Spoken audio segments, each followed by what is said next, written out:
We'll start with this. Saturday, August 27th, California. Smith Park, Pico Rivera. Pico de Gallo. As part of a Marv Nation's promotion, Marv Nation, a local outfit over there on the West Coast, they promote Adelaida Ruiz. They promote both Yokasta Valle and Naomi Valle. It appears they're also promoting Raquel Miller, who will be returning to action on this August 27th card later on this summer against an opponent that has yet to be announced in what is an 8-rounder. This will be Raquel's first fight in the year of 2022. She only fought once last year, only once, and this will be her first fight this year. Sporting a professional record of 11 wins, no losses, no draws, with 4 knockouts. Raquel Elizabeth Miller really is one of the better fighters anywhere at or around middleweight. But it seems like her talents have been largely squandered over time. She sat out all of 2020. Only fought once in 2021. This will be her first fight this year, and the hope is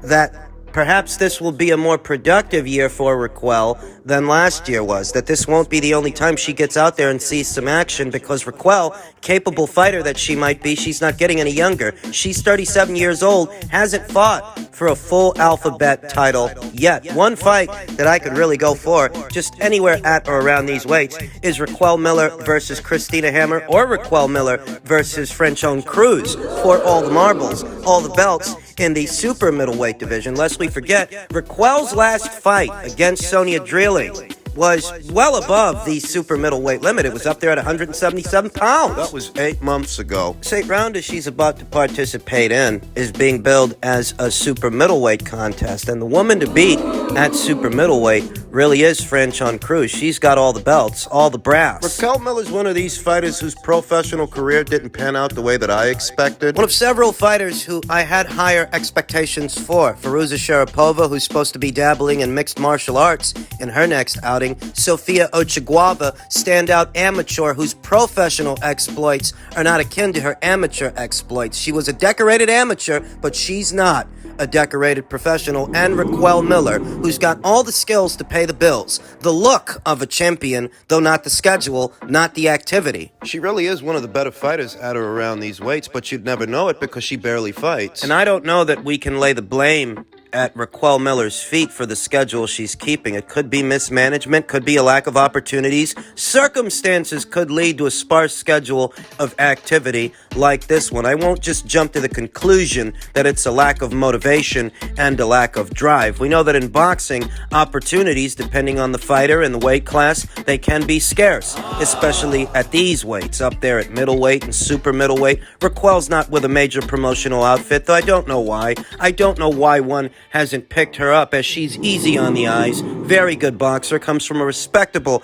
amateur background. You could do a lot worse than signing unbeaten Raquel Miller, even at this age, even at 37 years old. She seems to be working with Marv Nation. Marv Nation is a West Coast-based promotional outfit for the most part. They stage a lot of cards on the West Coast and some south of the border. I think Marv Nation, as a promotional outfit, is capable enough to get Raquel Miller certain kinds of fights. They're a pretty well-to-do promotional outfit in spite of not being a major outfit. They can keep her busy. They can get her fights. What separates a major outfit from a minor outfit, you ask? A broadcast deal with a major broadcast partner. A Fox, a Showtime, an ESPN, or a DAZN. That's really what separates the major promotional outfits in boxing from the minor ones, the smaller ones, like Marv Nation. That is a well-to-do outfit for what it's worth, but they don't have a major broadcast deal with anybody. So if they do a card on the West Coast, don't expect to see it on a major network. You're going to have to search high and low for a link to watch their cards, watch their fights, short of being in attendance. And Raquel Elizabeth Miller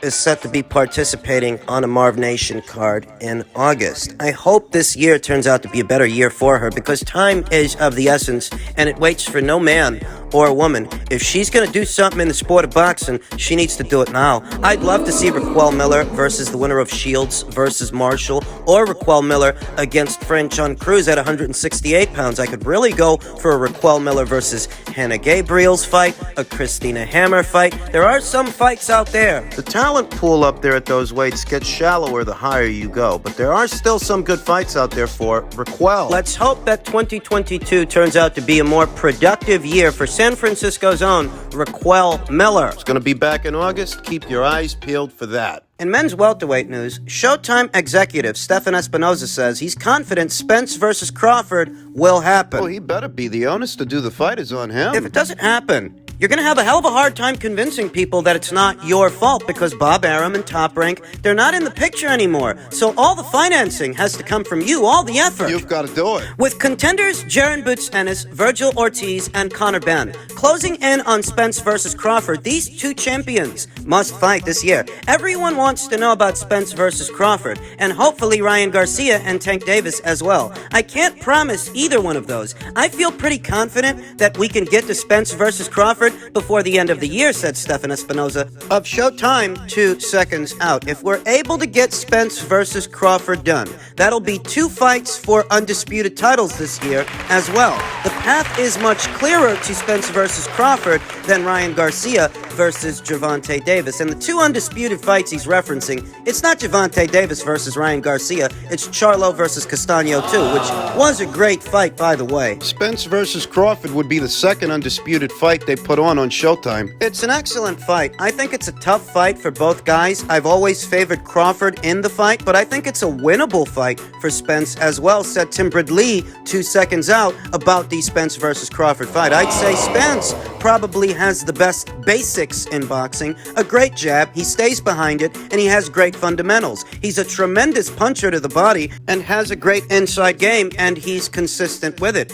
Every single round, he's consistent with it. That's tough to deal with. You've got something in your face all night, a guy that is going to be in your grill, a guy that is going to try and rest on the inside and chop you up into pieces down to the body, said Bradley about Spence. And it is true, Spence's body attack, it is admirable, but Spence is a mid-range to inside guy. A southpaw who steps into his jab to get mid-range to inside on his opponent so he can thereby unleash that body attack. And that's going to be hard to do against a moving target that fights on the balls of his feet, sticks and moves, and boxes from the outside, walking the other guy into counter shots and check hooks. Spence at his best is an aggressive mid-range to inside fighter. At his best, when he's fighting his fight and he's having it all his own way, that's the characteristic of the fight. That's what the fight looks like. And I think Crawford has the right ingredients to offset all of that. And apparently, so does Tim Bradley. Tim, who says, I would expect Crawford to move.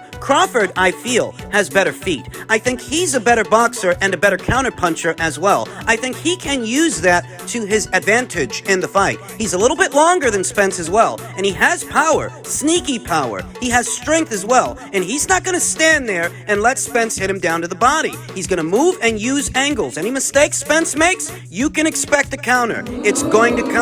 And Crawford being a great counterpuncher, I'm going with him. My money is on him, but I think the fight is going to be extremely entertaining. Whereas I think Terrence is going to slow it down. I think it's going to be a tense fight. It's going to be more of a pressure cooker, a thriller, than a full-scale war. You remember how Spence versus Porter was an action fight, whereas Crawford versus Porter, that wasn't an all-out shootout. Rather, it was Terrence Crawford slowing the pace of the fight down and doing all the sharp shooting on the fly from a safe distance, picking off his man as he attempted to close the gap. The same underlying principle is at work here, as Errol Spence Jr. in all likelihood is going to be the front foot heavy guy. He's going to be the aggressor the same way that Sean was the aggressor. Errol's more of a boxer than Sean is. Sean is your according to Hoyle mid-range to inside pressure fighter. Whereas Errol's not an according to Hoyle pressure guy. He's not an according to Hoyle pressure fighter. He's a boxer puncher who applies pressure. And yes, there's a difference. He's going to use that lead hand, that southpaw jab, to jab his way in within striking distance of Crawford. He's not just going to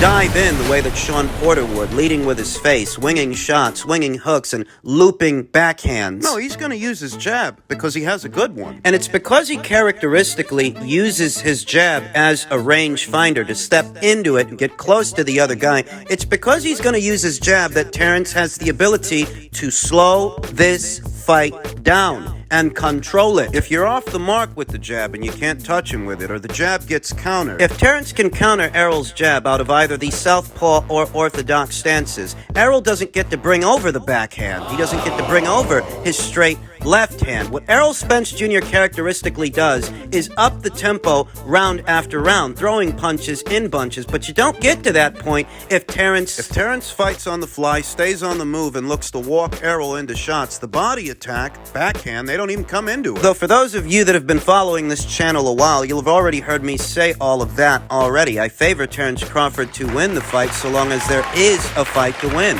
It's on Showtime to get it over the line. There are no more excuses to make. Bob, Top Rank, they're not in the picture. Sides of the street don't even come into it. And for the longest time, that was the excuse. That was the reason that the fight didn't happen in the past, at least according to these guys. Well, the situation has changed. Can you do the fight now? Currently, there are widespread rumors about money gripes. Money gripes on both sides. What both boys want to make for the fight. And you can't run around telling people that this is the biggest fight in boxing, that this is a bigger fight than Canelo versus Golovkin 3 or Joshua versus Usyk 2. You can't run around telling people that this is the biggest fight in boxing right now, while simultaneously... For example, if this fight is a bigger fight than Canelo versus Golovkin 3, then why aren't we hearing about money woes with Canelo and Golovkin? If this fight is bigger than that fight, why didn't that fight face money issues? Why do those two fighters stand to make more money, get more up front than either Crawford or Spence? Could it be because this isn't the bigger money fight? It's not, but if you're one of these guys that's running around saying it is, then you have to make it make sense. If this fight is a bigger fight than that fight, then there shouldn't be any money woes. There shouldn't be any money issues. You should be able to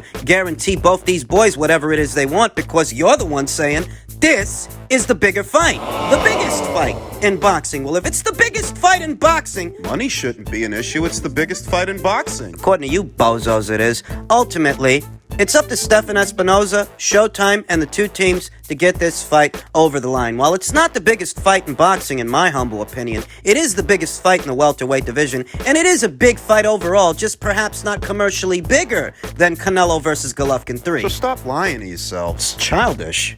And finally, former IBF super middleweight champion Caleb Plant had this to say. He says, "I'm right there at the all-time great level." No, you're not. Caleb Plant's confidence is still sky high, despite suffering his first career defeat the last time he competed in a fight against Canelo Alvarez in November. "I'm right there at all-time great level, but I got clipped by a shot late in the Alvarez fight. Now we're just looking to move on to what's next." This keeps up, Canelo Alvarez will have fought 2 times since knocking out Caleb Plant. Let that sink in. Caleb says, "I don't want just an easy no-name." Plant said on The Good Fight with Kate Abdo. The former IBF super middleweight champion Caleb Plant plans on campaigning again before the fall season. He didn't rule out former super middleweight titleist Anthony Dirrell as a potential opponent in a comeback bout. Oh, Anthony Dirrell. Gee, I didn't see that one coming. It's all very predictable over there on PBC Island, isn't it? Though in truth, there's no shame in Caleb Plant losing a fight to Canelo Alvarez, the same way there's no shame in Canelo losing a fight to Dimitri Bivol. There's no shame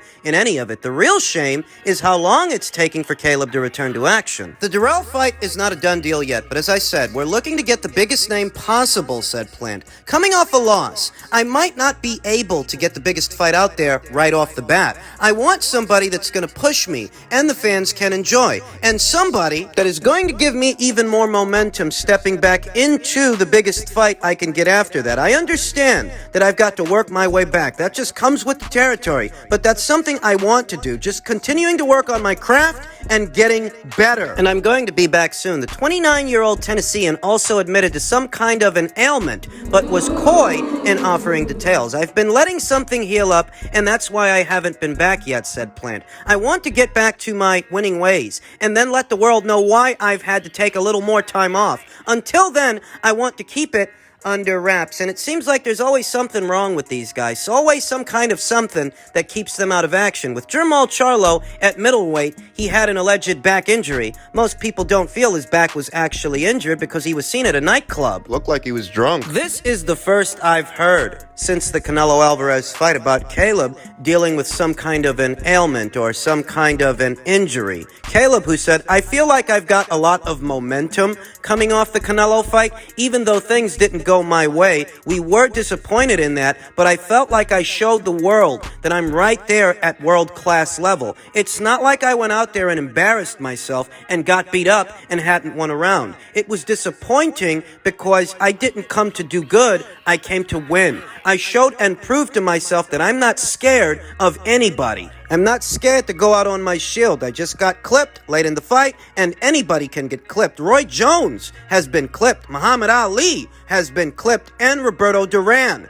got clipped. It's not like I got clipped by some bum or somebody that nobody knows. It's somebody that's probably going to go down as an all-time great. I know I'm right there at that level, and my team knows I'm right there at that level. I just got caught with a good shot, and I've got to bounce back. And you know what? It's true. You think Caleb Plant is an all-time great? No, I think this happens to the best of them. And as stated, I don't think there's any shame in Caleb Plant losing to Canelo Alvarez, even by way of knockout. He was in there with the number one pound-for-pound fighter in the sport, at least at that time, even if opinions have changed since then. There's no shame in Caleb losing to Canelo, and there's no shame in Canelo losing to Dimitri. The real shame would be if Caleb Plant only ends up fighting once this entire year, fighting only once since having fought Canelo Alvarez late last year, because that would be a year squandered. The sooner you get back out there, the sooner you get back to your winning ways. Get yourself back in the winner's bracket. The sooner you do that, but when it comes to Caleb, it's not happening soon at all. We don't actually have an official fight date. He's probably only going to fight once this whole year, and it's probably going to be against Anthony Dirrell. For perspective, Canelo Alvarez, the cash cow of boxing, who can actually afford to take a year off, more so than a Caleb Plant. He's on a busier schedule than Caleb. So what's Caleb's excuse? Canelo Alvarez just lost to Dimitri Bivol, and it didn't take him a year and a day to book him another fight. You fought Canelo back in November, and since then, he's already returned to action. He's already fought once. And he is now coming off a loss the same way that you are, but we already know when he's going to fight again. Comes to you, doing this Anthony Dirrell fight, it takes this fucking long to book an Anthony Dirrell fight. Is it my imagination, or is a Gennady Golovkin fight a way bigger fight than an Anthony Dirrell fight? So why should it take so long to get that over the line? It shouldn't.